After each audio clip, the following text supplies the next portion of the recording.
2022년 3월 24일 세계 선교사 새벽기도에 하나님 앞에 올려드리겠습니다. 다 같이 묵상 기도 드리겠습니다. 나의 힘이신 여호와여, 내가 주를 사랑하나이다. 나의 힘이신 여호와여, 내가 주를 사랑하나이다. 아멘.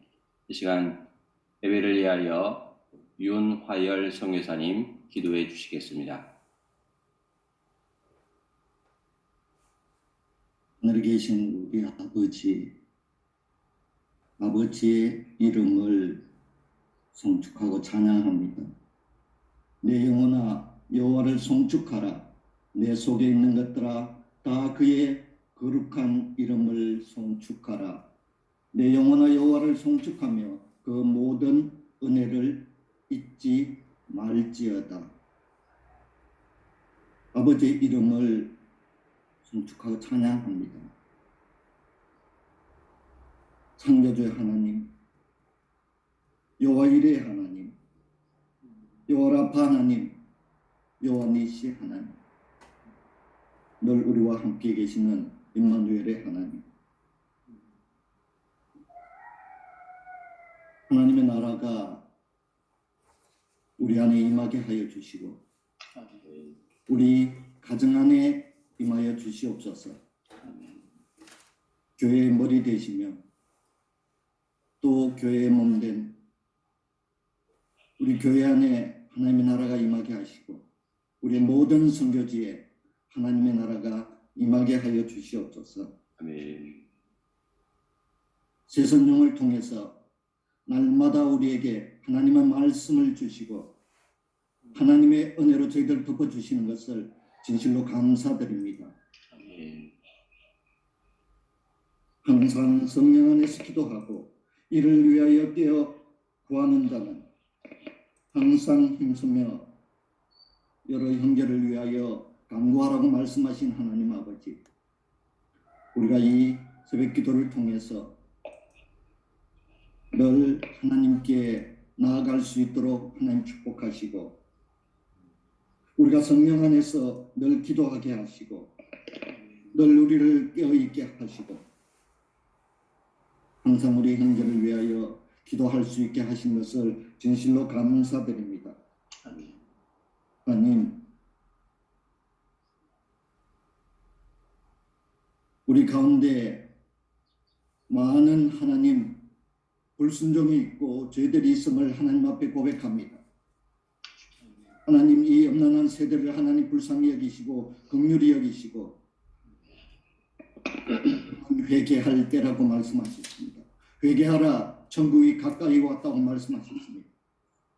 하나님, 우리가 진실로 날마다 참회하는 기도를 하게 하시고 참회의 마음으로 주님 앞에 설 수 있게 하시고 내가 거룩하니 너희도 거룩하라고 하신 말씀대로 우리가 거룩함으로 주님 앞으로 나아갈 수 있도록 하나님 축복하시고 은혜 내려 주시옵소서. 하나님, 지금 이렇게 팬데믹 기간에 많은 우리 선교사님들과 당신의 자녀들이 병 중에 있습니다. 육체적으로 병이 들고 마음의 병이 들고 하나님, 그 관계가 하나님 고난 가운데 있는 많은 당신의 자녀들을 하나님 긍휼히 여기시고 불쌍히 여겨 주시옵소서. 치유자 되시는 하나님, 여호와 라파 되시는 하나님, 당신의 손으로 만져주시고 치유하여 주시고 회복하게 하여 주시옵소서.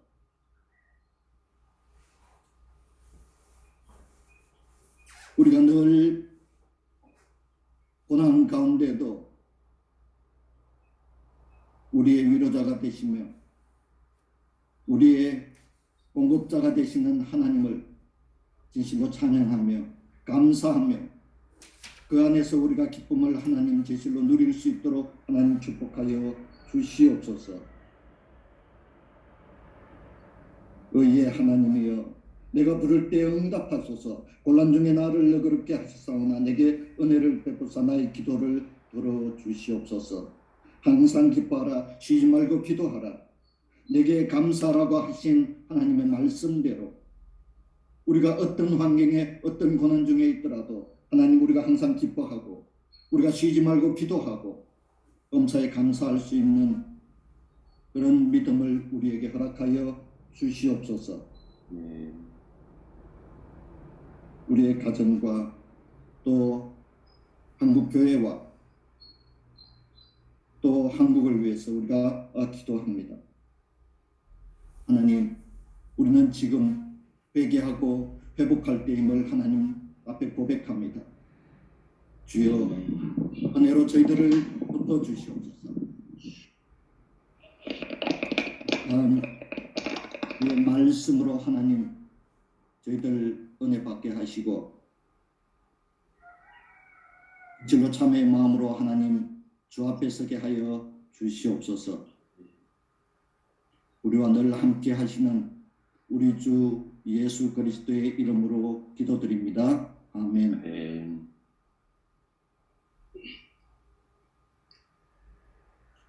이 시간 오늘 우리에게 주실 본문 말씀 봉독해 올리겠습니다. 에베소서 5장 18절, 데살로니가전서 5장 19절 말씀입니다.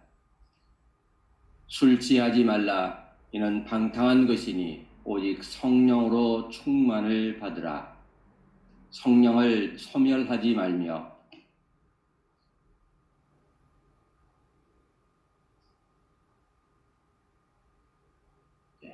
시간 주의 보혈 능력 있도다. 강찬 목사님 특송 하나님 앞에 올려드리겠습니다.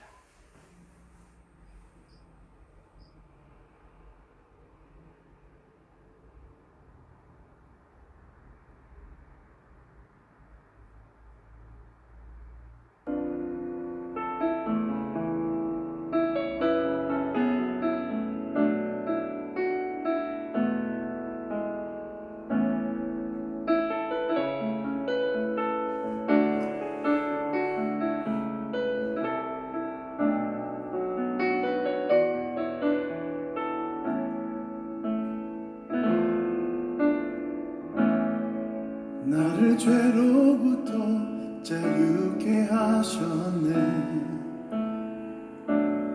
시험을 이기고 승리를 얻었네.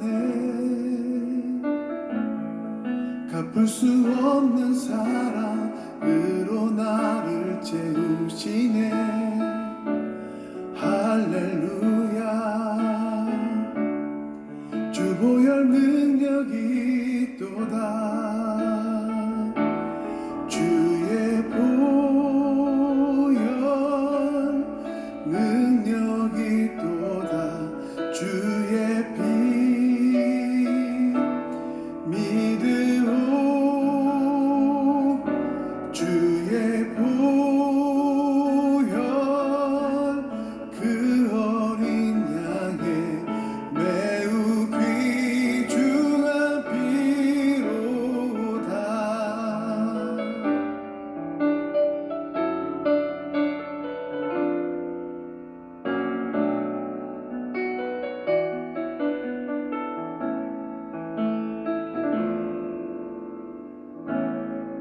또다시 초라하게 넘어진대도 더 없는 은혜와 이길 힘 주시며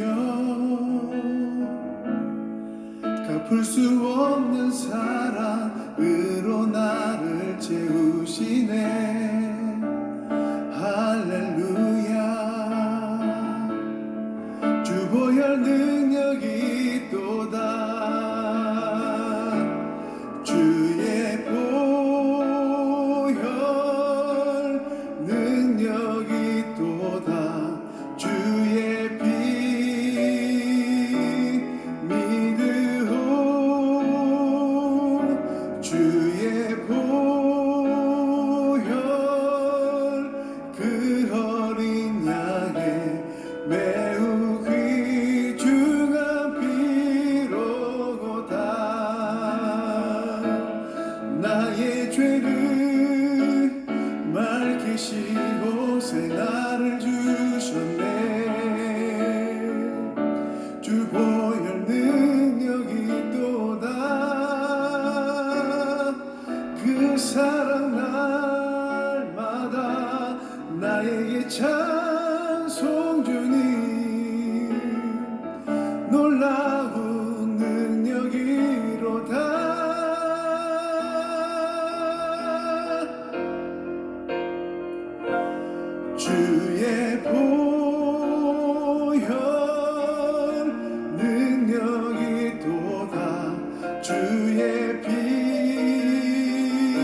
주의 보혈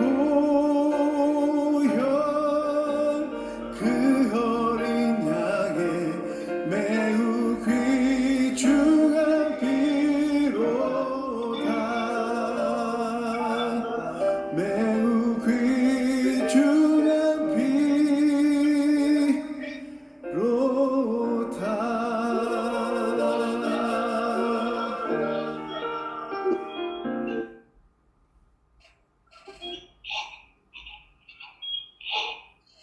아멘. 감사합니다. 이 시간 오늘 말씀을 전해 주실 김기덕 목사님 소개해 드리겠습니다. 김 목사님은 장로의 신학대학원, 연세대학교 교육대학원, 장로의 신학대학원 목회학 박사하셨고 진주교회 담임 목사님이십니다. 대학 청년부 연합집회 기획 및 현재 필리핀 쾌전 한인교회와 MK 사역을 진행하고 계십니다. 시간 목사님 나오셔서 성령 충만, 성령 소멸이라는 말씀을 제목으로 말씀 주실 때에 귀한 은혜의 시간 되시기 바랍니다. 목사님 나오시겠습니다.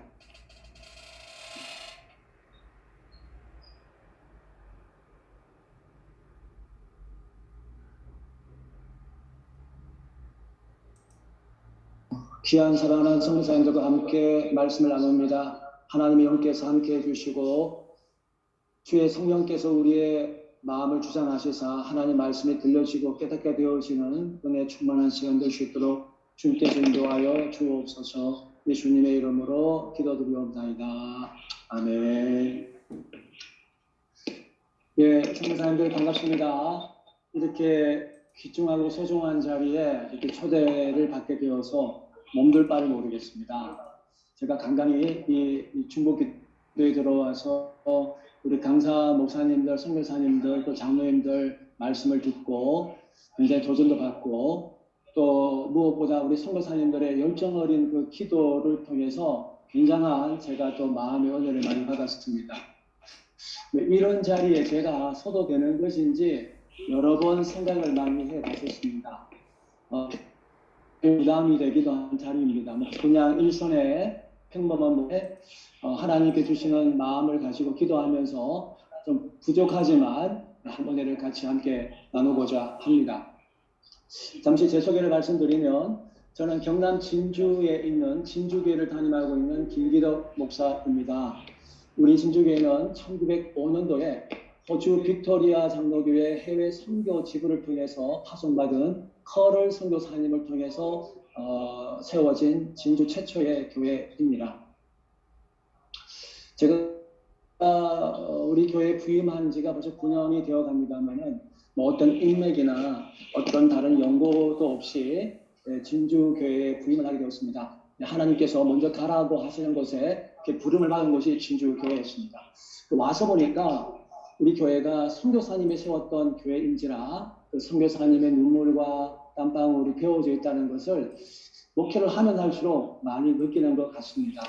그래서 제 마음속에는 그 하나님께서 이 진주 땅에 선교사님을 보내실 때에 하나님의 마음과 계획이 그때도 있었고 지금도 있음을 제가 믿고 있습니다. 그래서 때로는 두려운 마음, 때로는 그 선교사님의 마음과 위로는 하나님을 향한 마음을 가지고 목회하려고 그렇게 애를 쓰고 있습니다.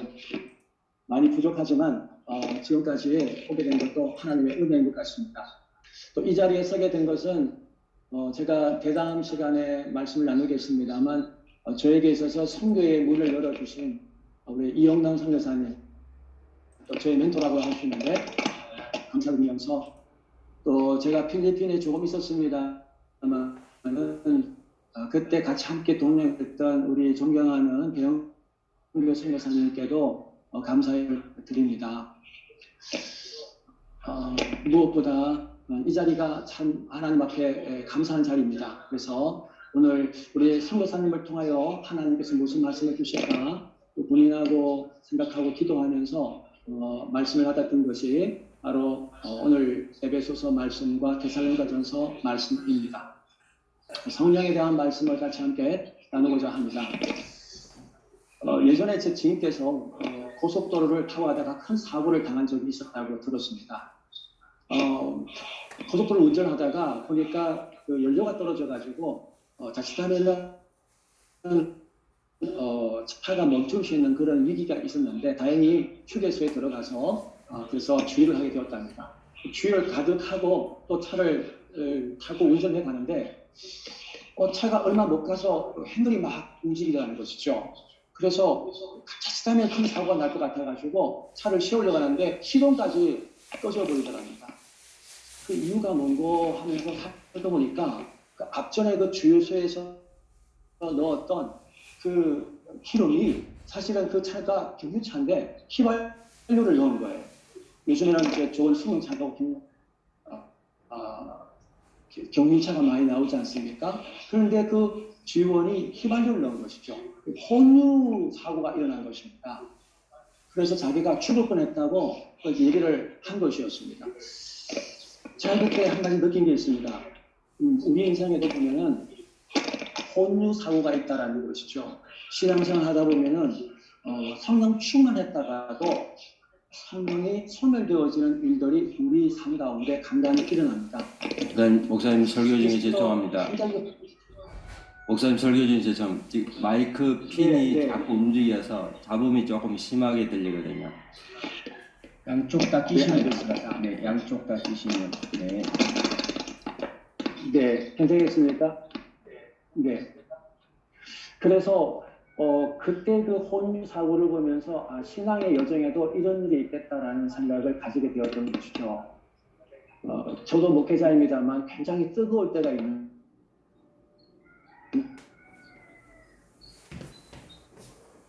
그렇게 답답하게 신앙생활 때가 있었는 것입니다.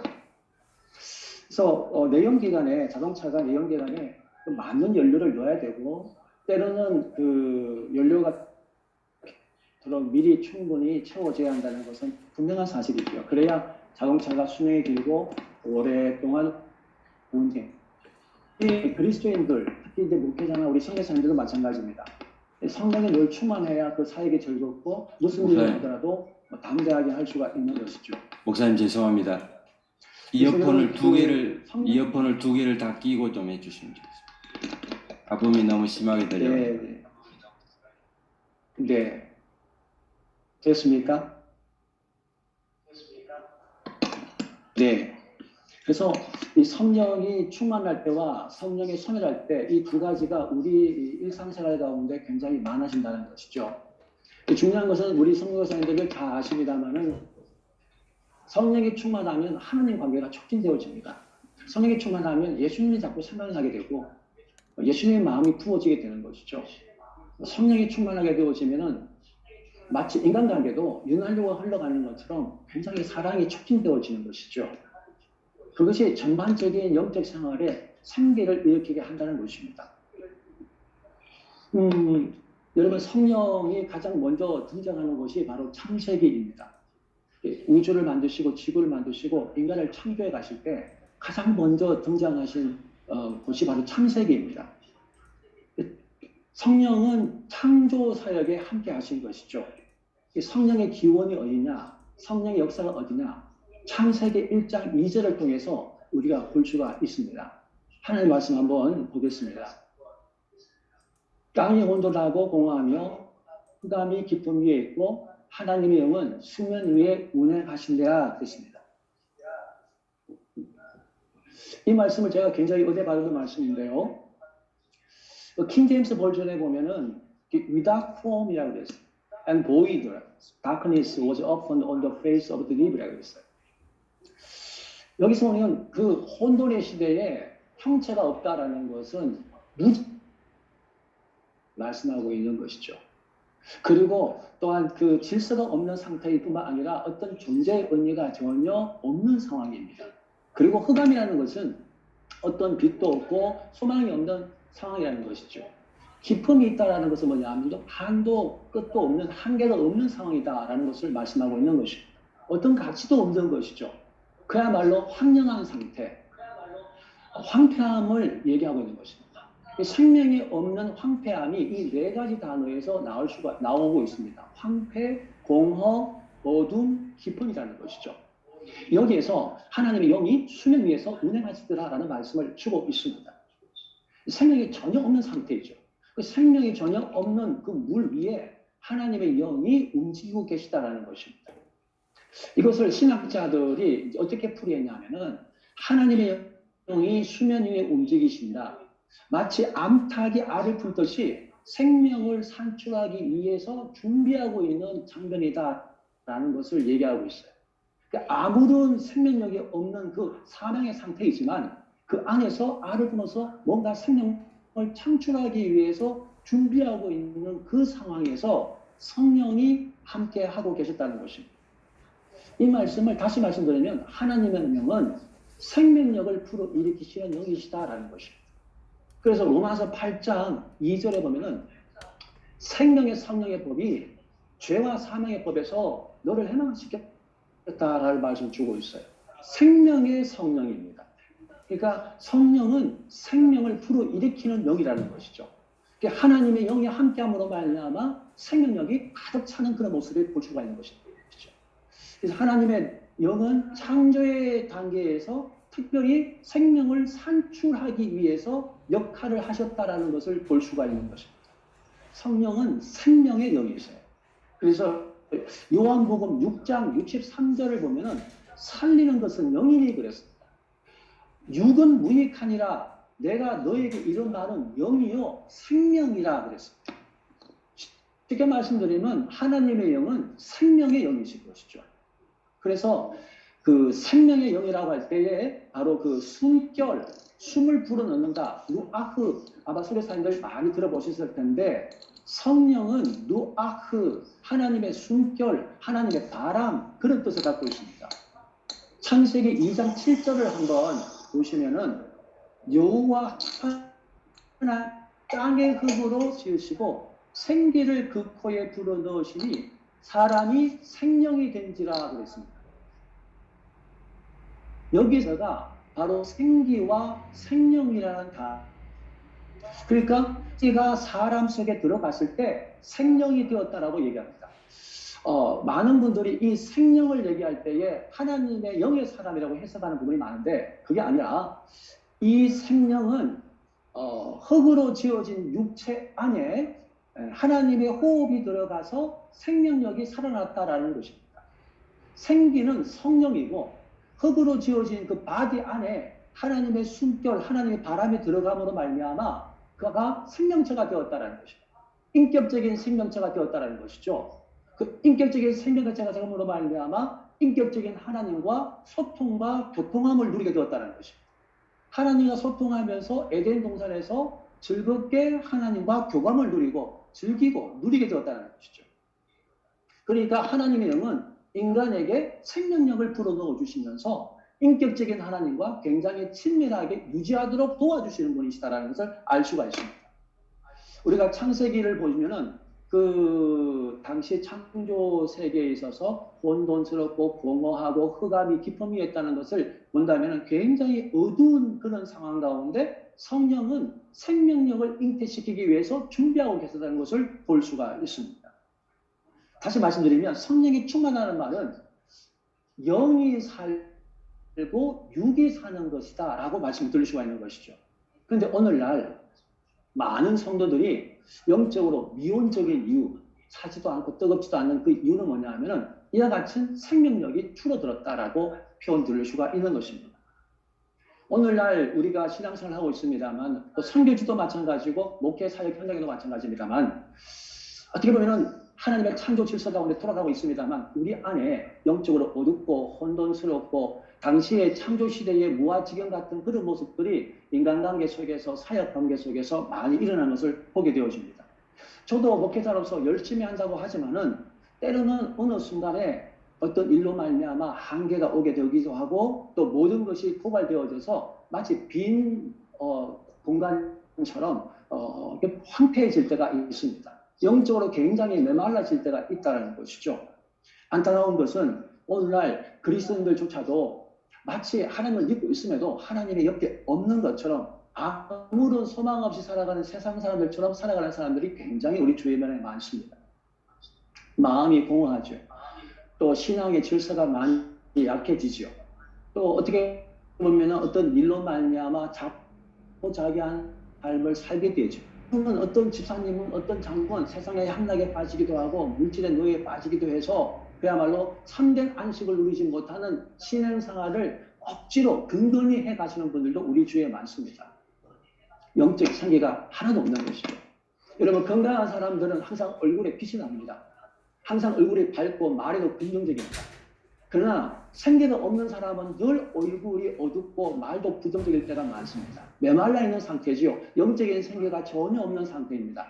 그런 상황을 잘해주는 것이, 말씀해주고 있는 것이 에스겔 37장 말씀이죠.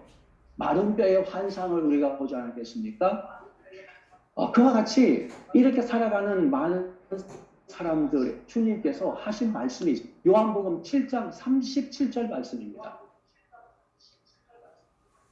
명절 끝날 곧 큰 날에 예수께서 서서 외쳐 이르시되 누구든지 목마르거든 내게로 와서 마시라.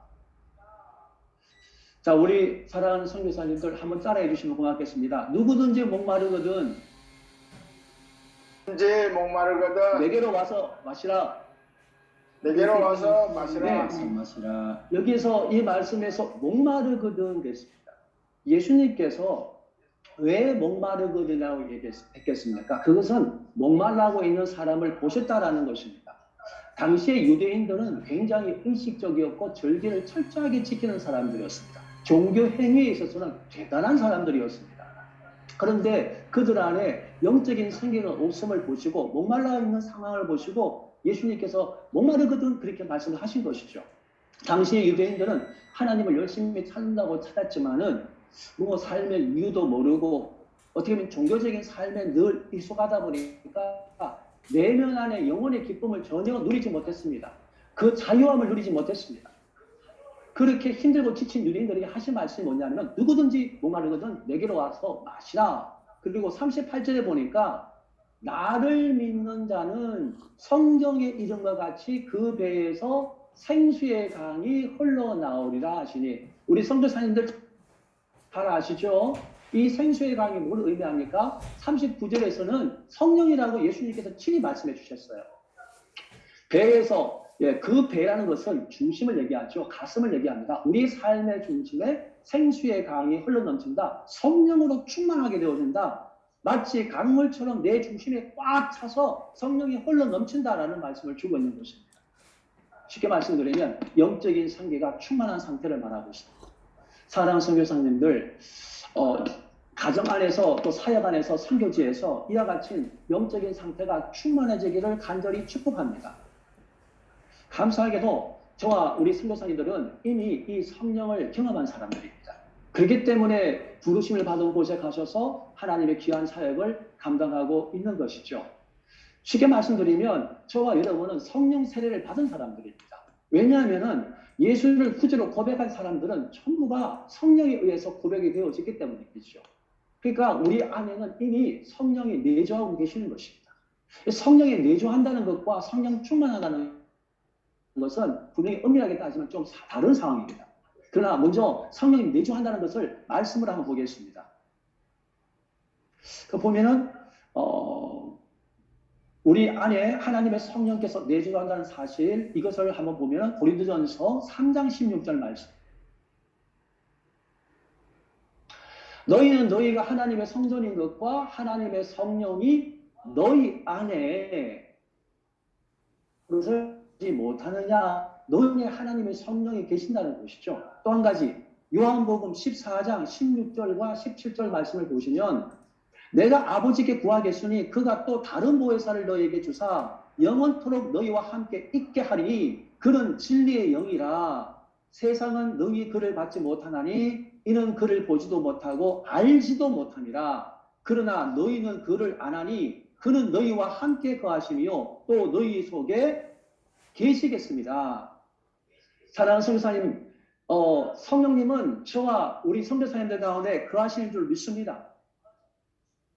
그러나 세상은 성령을 받지도 못하고 성령을 알지도 못한다고 그랬어요. 그런데 저와 여러분은 성령을 압니다. 그래서 예수님께서 안다라고 했을 때 이 안다라는 표현이 기노스코라는 단어를 쓰고 있어요.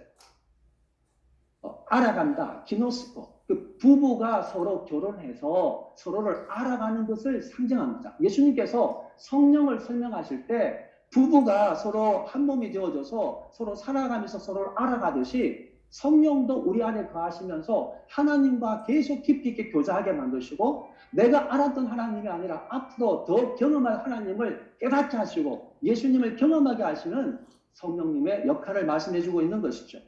그래서 우리 목사님들이 늘 고린도후서 13장 13절 말씀에 뭐라고 우리 축도를 하십니까? 성령의 교통하심이 그럽니다. 그 교통하심이 뭡니까? 바로 펠로우십이죠. 교제한다는 것입니다. 성령님과 교제를 통해서 하나님을 더 깊이 있게 알아간다는 것이죠. 연애할 때 우리가 얼마나 뜨겁게 연애했습니까? 정말 간절하고 애절하고 그렇게 뜨거운 사랑으로 우리가 서로 짝을 만나서 이렇게 부부가 되었지 않겠습니까? 근데 사랑하는 선교사님들 한번 여쭤보겠습니다. 지금도 그 애절하고 뜨겁고 간절한 사랑을 하고 계십니까? 죄송하게도 저의 입장을 보면은 지금 제 아내도 지금 이 영상과 같이 함께하고 있습니다만은 그때 그 애절함과 간절함 많이 식어진 것 같아요.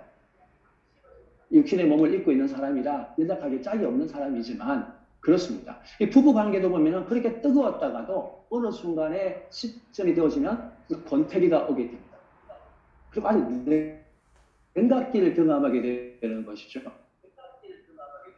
혹시 우리 선교사님들은 그렇지 않겠습니다만 생각보다 저는 목회를 하면서 우리 직분자들 부부를 보면은 그런 부부들이 생각보다 많다는 것을 경험하게 됩니다. 냉각기까지 오면은 그래도 다행이에요. 그 다음 단계가 더 무서운 단계인데 겨루기로 들어갑니다. 부부끼리 겨뤄요. 그리고 더 심한 단계는 뭐냐면 격투기로 가는 경우도 있습니다. 이런 상태가 되면 안 되겠죠. 근데 심지어 우리 신앙생활도 마찬가지입니다. 신앙의 슬럼프가 올 때가 있습니다. 오늘날 많은 그리스도인들이 신앙생활하면서 성령을 인식하지 않고 성령을 소멸함으로 말미암아 나중에는 성령을 대적하는 일까지 성령과 다투는 일까지 그렇게 삶을 살아가시는 분들이 우리 주변에 많아요. 기뻐하기보다 화가 나고 감사하기보다 불평이 더 많아지고 짜증이 많아지고 그리고 기도하기보다 사람들과 수다를 떠는 것을 더 즐기는 그런 분들이 우리 주변에 굉장히 많아요. 뜨겁지도 않고 냉랭하고 무미건조하고 그야말로 생기가 없는 영적 생활, 신앙생활 하시는 분들이 우리 주변에 많습니다. 이런 상태는 우리가 저수지에 물이 바짝 말라있는 상태와 아주 같은 상황이죠. 영적인 혈관이 막혀가지고 언제 터질지 모르는 그런 위급한 상황일 수도 있습니다. 그럼에도 예수는 믿고 있어요. 그럼에도 사역을 하고 있다는 것입니다. 도대체 뭐가 문제겠습니까? 왜 이렇게 하나님을 기쁘시게 하는 일들을 하면서도 기쁨이 없고 감사가 없고 기도가 안 되고 왜 이런 일이 벌어질까요? 저는 목회를 하면서 이런 경우를 많이 경험합니다. 그렇게 열심히 충성스럽게 일하는데 혼자 공고해지기도 하고 무미건조한 삶이 그런 삶이 될 때가 있어요. 근데 그럴 때 하나님 어떻게 합니까? 저는 제가 우리 충주교회 부임할 때에 제 원로 목사님이 있던 목사님께서 저한테 그랬어요. 성도의 얼굴이 목회자의 얼굴이다 그랬어요. 성도들이 얼굴이 찌푸리면은 목회자가 얼굴이 찌푸리겠다는 증거다 그랬어요. 간혹 우리 교회 성도들 가만히 보면은 이렇게 얼굴이 이렇게 울그락불그락 할 때가 있어요. 대부분은 다 밝아요. 정말 하나님 은혜를 많이 입고 있는데 근데 간혹 이렇게 어둡고 힘들고 기쁨이 전혀 없는 듯한 모습을 보일 때가 있습니다. 그게 왜 그럴까? 왜 그럴까? 근데 성경에서 답을 찾았어요. 저는 개인적으로 좋아하는 말씀이 데살로니가전서 5장 16, 17, 18절을 좋아합니다. 항상 기뻐하라, 범사에 감사하라, 쉬지 말고 기도하라. 이 말씀을 굉장히 좋아하거든요.